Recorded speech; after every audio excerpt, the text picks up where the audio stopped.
Well, it's raining for the 276th day in a row. So I had a request how to properly set up kickdown linkage. So I thought I'd go ahead and make a video on how to properly set up kickdown linkage. It will be the Mopar kickdown linkage that I'll be chirping about today, and the proper ways to adjust them. To properly set up kickdown linkage, this is how it works, and it works basically automatic cars with carburetor. And so how this is basically going to function is you have a rod here with some sort of a shaft. Sometimes they're adjustable. I'll show you a couple of different types. I hope the lighting here is good enough that you can see it. You can see it right here.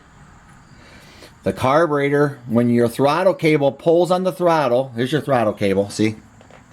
When that pulls on this, it works this lever back. So this is taking this back. And all that this rod here is doing is actuating this lever right down here. This lever, the bottom one is your shift linkage. The top one is your kickdown linkage, see? Spring loaded. So this would be idling. This would be wide open throttle. So when you're going down the road and when you're kicking your passing gear and it goes from third gear down to second, that's because this got pinned open. Or if you're going slow enough, if you're doing 25 mile an hour and you floor it and it drops from second down to first or whatever, that's what happens. So all that's really happening here is this rod is hooked in here like this, held on with this clip, which I don't have it holding it on now, and just follow it through. When you give this gas, it's pushing this back, which is pushing this back.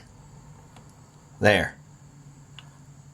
That's all that's happening. Have you seen my sunglasses? We don't have sunglasses. Oh, don't need them anyway. Drizzle stopped for a moment. Can't help but wonder if the sun will ever shine again. So, how is it to be properly adjusted? When properly adjusted, when you floor your car, this should go about 99% all the way open. If you have about when it's wide open, if you have about a 40 or 50 thousandths gap here, that would be fine. But the goal is that when you give it gas, even part throttle, you get part throttle pressure. Full throttle, you get full throttle pressure. All you're going to do to set this up, you're going to have this in here. You're going to floor the car like that. Basic, right up here. All I'm doing is flooring this and then push on this to see if there's any more slack. Right here. And see how much it moves? Basically, I can only get about another 20-30 thousandths. So that is set correctly. Warning. If you drive it like that and you don't have a manual valve body, if you drive this like this and race it like that, you will burn your transmission up in no time. You will tear second gear out of there trying to do the first to second shift.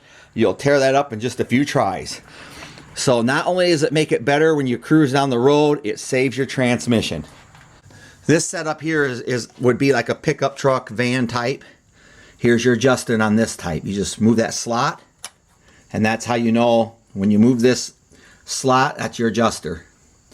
I'll show you a different. The typical type you'll see on a Duster or a car is this style, and it will have threads here to adjust it. Also, sometimes you'll get threads on the, let's see if I can do this. Yeah, it snaps on right there. There's also threads on that.